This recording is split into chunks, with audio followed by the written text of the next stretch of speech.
জানো আজকে আমারে ফুচকা খাওয়াইবা পার্কে নিয়ে? চলো যাই আমরা।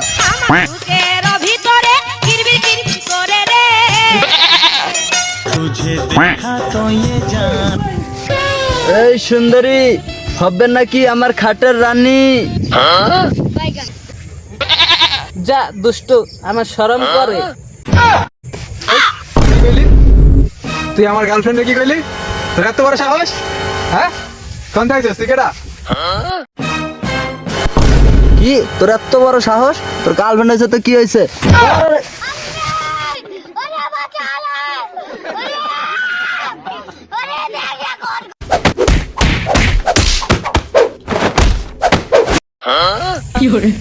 হ্যাঁ, তোর এত বড় সাহস? এখন দেখ দেখ খেলা বল।